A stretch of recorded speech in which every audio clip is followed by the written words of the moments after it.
Hello दोस्तों, एक और नई वीडियो में आप सभी का स्वागत है। साथियों, अपन बात कर रहे थे पीएसआई की वर्ल्ड ज्योग्राफी के बारे में। ये साथियों पीएसआई की वर्ल्ड ज्योग्राफी की लास्ट क्लास होने वाली है थ्योरी के रूप में, ठीक है। बाद में अपन एमसीक्यूज की प्रैक्टिस करेंगे, साथ ही पीवाईक्यू देखेंगे और साथ ही अपन देखेंगे कि आगामी जो एग्जाम होंगी साथियों किस प्रकार से सवाल पूछे जा सकते हैं आपके वर्ल्ड ज्योग्राफी से, उनके बारे में अपन चर्चा करेंगे मेरे भाई, ठीक है।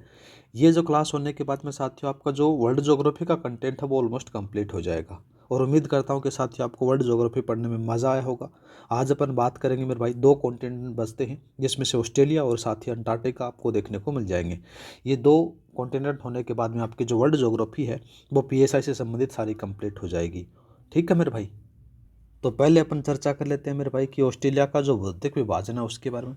तो भौतिक विभाजन के बारे में अगर बात की जाए तो यहाँ पर से आपको चार प्रकार के भागों में इसको बांटा गया है, ठीक है। तो मेरे भाई सबसे पहले अगर बात करें तो सबसे पहला जो हिस्सा आता है वो आता है पश्चिमी पठारी प्रदेश, आपको देखने को मिलेगा। ये सबसे बड़ा भाग माना जाता है, याद रखना है। दूसरा बात करते हैं, दूसरा आपको यहाँ पर से देखने को मिलेगा। दूसरा आ जाता है मध्यवर्ती मैदान, जो पठार और पर्वत के बीच का हिस्सा आपको देखने को मिलता है।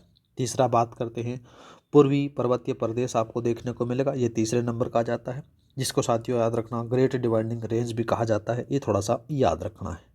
नेक्स्ट बात करते हैं समुद्र तटीय मैदान। तो यहाँ पर से आपको देखने को मिलेगा मेरे भाई, ये किनारों पर स्थित संकीर्ण मैदान आपको देखने को मिल जाते हैं। और ऑस्ट्रेलिया के अंदर से आपको देखने को मिलेगा मेरे भाई ग्रेट बैरियर रीफ भी आपको देखने को मिल जाता है। ये भौतिक विभाजन आपको यहाँ पर से देखने को मिल जाएंगे, ज़्यादा कोई खास चीज़ें हैं नहीं, थोड़ा बहुत आपको पता होना चाहिए। अब बात करते हैं मेरे भाई किसके बारे में, यहाँ पर से अपन देखते हैं पश्चिमी पठारी प्रदेश के बारे में। पश्चिमी पठारी प्रदेश के बारे में अगर चर्चा की जाए तो मेरे भाई सबसे पहले इसकी संरचना के बारे में बात करते हैं। तो मेरे भाई याद रखना, ये एक शिल्ड क्षेत्र है। कैसा लाला? शिल्ड क्षेत्र है, जो पुराना पठार जो खनिजों के लिए प्रसिद्ध माना जाता है। विशेषताओं की अगर बात करें तो साथियों यहाँ पर से शुष्क और अर्ध शुष्क प्रकार की जलवायु वाला क्षेत्र माना जाता है। दूसरा बात करें, यहाँ पर से आयरन रॉक्स देखने को मिलेंगी, जो उत्तरी क्षेत्र में आपको देखने को मिल जाती हैं।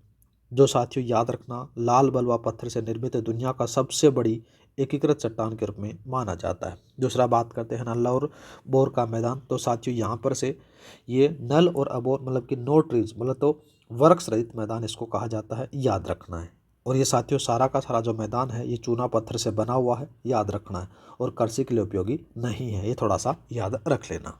अब अगर बात की जाए तो जो ऑस्ट्रेलिया के अपन बात करते हैं, ऑस्ट्रेलिया के जो मरुस्थल हैं उसके बारे में। ऑस्ट्रेलिया के मरुस्थलों के बारे में अगर बात करें तो ऑस्ट्रेलिया महाद्वीप का लगभग है ना 18% से अधिक हिस्सा है वो मरुस्थलीय है। जो मुख्य रूप से बात करें तो पश्चिमी और आंतरिक क्षेत्र आपको देखने को मिलता है। यहाँ पर से आपको देखने को मिलेंगे, एक तो मिलेगा ग्रेट विक्टोरिया मरुस्थल, जो सबसे बड़ा मरुस्थल आता है। ग्रेट सैंडी मरुस्थल भी आता है, गिब्सन मरुस्थल भी आता है, दूसरा सिम्पसन मरुस्थल भी आता है, एक आता है मेरे भाई तानामी मरुस्थल भी आपको देखने को मिल जाता है, थोड़ा सा याद रखना, ठीक है। इस मैप में देखोगे तो सारी चीज़ें आपको यहाँ पर से देखने को मिल जाती हैं। ग्रेट विक्टोरिया मरुस्थल जो सबसे बड़ा मरुस्थल माना जाता है, याद रखना है। दूसरा बात करते हैं मेरे भाई सिम्पसन के बारे में। तो सिम्पसन के अंदर से बात करूँ तो साथियों यहाँ पर से रेत की धारियाँ पाई जाती हैं, ये थोड़ा सा याद रखना है, ठीक है। और बात करें तो मेरे भाई तो ग्रेट विक्टोरिया है, इस ग्रेट विक्टोरिया के बारे में बात करें तो जो ऑस्ट्रेलिया का सबसे बड़ा मरुस्थल है, जो पश्चिमी और दक्षिणी ऑस्ट्रेलिया के बीच फैला हुआ है, ये थोड़ा सा याद रखना। दूसरा बात करते हैं मेरे भाई, एक आपसे पूछा जाएगा, पहला नहीं पूछा जाएगा। आरपीएससी आपसे क्या पूछेगी? आपसे ये पूछेगी कि ग्रेट सैंडी मरुस्थल है, वो आपसे पूछ सकती है, थोड़ा सा याद रखना है।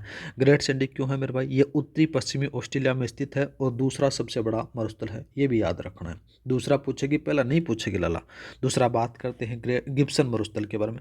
तो गिब्सन मरुस्थल मेरे भाई ये ग्रेट सैंडी मरुस्थल और ग्रेट विक्टोरिया मरुस्थल के बीच में स्थित है, याद रखना है, थोड़ा सा याद रखना, ठीक है। अब बात कर लेते हैं जो ऑस्ट्रेलिया है, उस ऑस्ट्रेलिया के अंदर से प्रमुख खनिजों के बारे में थोड़ा सा देखते हैं।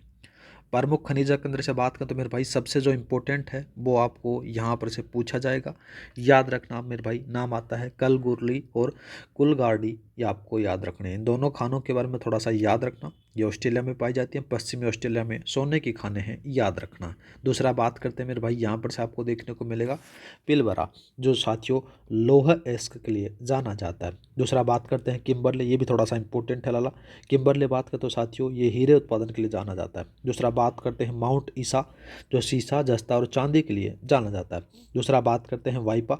तो मेरे भाई वाइपा के बारे में बात करें तो केप यॉर्क में बॉक्साइट के लिए फेमस माना जाता है। दूसरा बात करते हैं ब्रोकन हिल्स, तो मेरे भाई ये सीसा जस्ता और साथ ही चांदी के लिए जाना जाता है। दूसरा बात करते हैं डार्विन, ये डार्विन थोड़ा सा इंपॉर्टेंट नहीं, वेरी वेरी इंपॉर्टेंट है लाला, याद रखना है।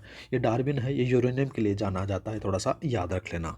अब चर्चा करते हैं मेरे भाई पूर्व पर्वतीय प्रदेशों के बारे में। यहाँ पर से आपको देखने को मिलेगा, यहाँ पर से मेन रूप से बात करें तो मेरे भाई यहाँ पर से आपको देखने को जो अलग से दिखा रखे ना हाईलाइट, ये मेरे भाई आ जाती है ग्रेट डिमांडिंग रेंज आ जाती है, जो पूर्वी भाग में स्थित है।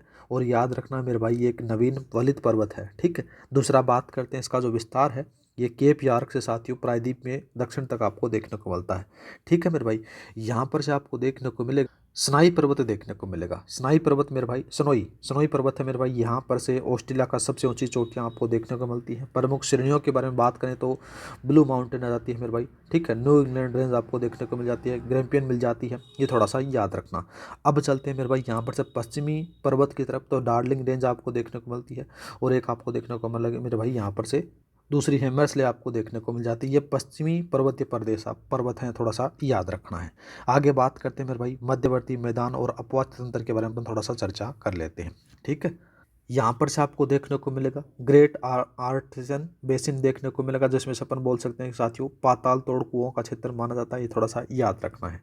दूसरा बात करते हैं मर्ले डार्लिंग बेसिन, तो यहाँ पर से मेरे भाई उपजाऊ मैदान, कृषि और पशुपालन, जिसमें से फेमस माना जाता है मेरे भाई भेड़ पालन के लिए फेमस माना जाता है। दूसरा बात करते हैं आयर लेक के बारे में। आयर लेक मेरे भाई याद रखना न्यूनतम बिंदु क्षेत्र है, खारे पानी की झील है, याद रखना। और अंतःस्थलीय प्रवाह अपवाह के लिए जाना जाता है, थोड़ा सा याद रखना, ठीक है। आगे बात करते हैं मेरे भाई विश्व के प्रमुख घास के मैदानों के बारे में।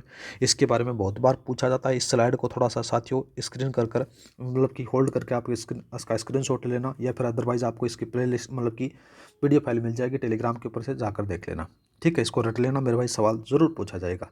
अब बात करते हैं जैसे डाउन से मेरे भाई ये ऑस्ट्रेलिया में स्थित है। दूसरा बात करते हैं क्या नाम आता है मेरे भाई कैटरबरी आता है, जो न्यूजीलैंड में जाता है। दूसरा बात करते हैं प्रेरिज उत्तरी अमेरिका आ जाता है मेरे भाई। पंपास दक्षिणी अमेरिका में आपको देखने को मिलता है। दूसरा बात करते हैं पुस्ताज हंगरी में देखने को मिल जाता है। स्टेपी बात करते हैं मेरे भाई ये यूरेशिया में मतलब तो यूरोप और एशिया में संयुक्त रूप से इसको कहा जाता है। दूसरा बात करते हैं वेल्ड, बहुत बार पूछा नहीं बहुत बार पूछा गया है, याद रखना लाला, ठीक है। ये दक्षिणी अफ्रीका में कहा जाता है। दूसरा बात करते हैं मंचूरिया, ये चीन और मंगोलिया के अंदर से आपको देखने को मिल जाएंगे, ठीक है मेरे भाई। अब चर्चा करते हैं किसके बारे में, न्यूजीलैंड की तरफ। तो साथियों दक्षिण का ब्रिटेन इसको कहा जाता है। इसके बारे में बात करें तो दक्षिणी आल्प्स के बारे में, तो मेरे भाई दक्षिणी द्वीप का प्रस्तुत पर्वतीय श्रेणी है, याद रखना। दूसरा आपको यहाँ पर से देखने को मिलेगी माउंट कुक, तो न्यूजीलैंड की सबसे ऊंची चोटी है, याद रखना। दूसरा बात करते हैं टाउपो झील, तो मेरे भाई टाउपो झील है, इसके बारे में बात करें तो सबसे बड़ी मीठे पानी की झील है, याद रखना है, ठीक है। कार्डिलेरा झील आपको देखने को मिल जाती है। दूसरा बात करते हैं मेरे भाई यहाँ पर से आपको देखने को मिलेगा वेटाका झील, वो वेकाटा वेकाटो नदी के बारे में। तो वेकाटो नदी मेरे भाई सबसे लंबी नदी है, याद रखना। दूसरा बात करते हैं कैटरबरी, तो मेरे भाई शीतोष्ण कटिबंधीय घास के मैदान है, बहुत बार पूछा जाता है, थोड़ा सा याद रख लेना, ठीक है। आगे बात करते हैं मेरे भाई अंटार्कटिका के बारे में। अंटार्कटिका के बारे में बहुत ज़्यादा कुछ पूछा नहीं जाता मेरे भाई। तो सबसे पहले बात करें तो ट्रांस अंटार्कटिका पर्वत के बारे में बात करें तो मेरे भाई महाद्वीपों को 2 भागों में बांटता है, थोड़ा सा याद रखना। दूसरा बात करें मेरे भाई नाम आपको देखने को मिलेगा विसन मेसिप, तो मेरे भाई ये सबसे ऊंची चोटी है, याद रखना है, ठीक है। और कौन से पर्वत पर है वो भी याद रख लेना, वो आ जाती है एल्सवर्थ पर्वत पर आपको देखने को मिलता है। दूसरा बात करते हैं वोस्टोक, तो मेरे भाई ये यहाँ पृथ्वी का न्यूनतम तापमान दर्ज किया गया है, ये भी याद रखना।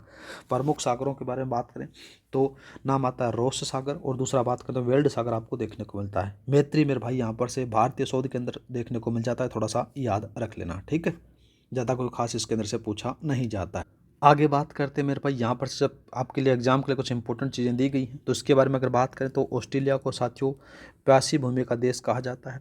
ग्रेट डिमांडिंग रेंज है मेरे भाई, ये पूर्वी तट पर वर्षा का मुख्य कारण है, ये भी याद रखना। दूसरा बात करते हैं कलगुरली और कुलगार्डी स्वर्ण नगरी के रूप में प्रसिद्ध है, ये भी याद रखना। दूसरा बात करते हैं पिलबरा लोह अयस्क का प्रमुख केंद्र है, ये भी याद रखना। न्यूजीलैंड का सबसे ऊंची चोटी मेरे भाई माउंट कुक है, ये भी याद रख लेना, ठीक है।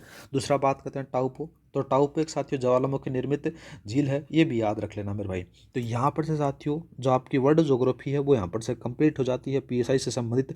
अगर कुछ भी चीज़ बच जाती है मेरे भाई, कुछ भी चीज़ रह गई, तो जब अपन PYQ सॉल्यूशन हो गया और साथ ही अपन जो MCQ सॉल्यूशन करेंगे उसमें अपन डिटेल से चर्चा कर लेंगे, जिससे आपकी वर्ल्ड ज्योग्राफी के अंदर से साथियों 5 से 6 सवाल जो आएंगे एकदम बढ़िया तरीके से तैयार हो जाएंगे। और उम्मीद करता हूँ कि साथियों आपको मज़ा आया होगा वर्ल्ड ज्योग्राफी पढ़ने पर, ठीक है।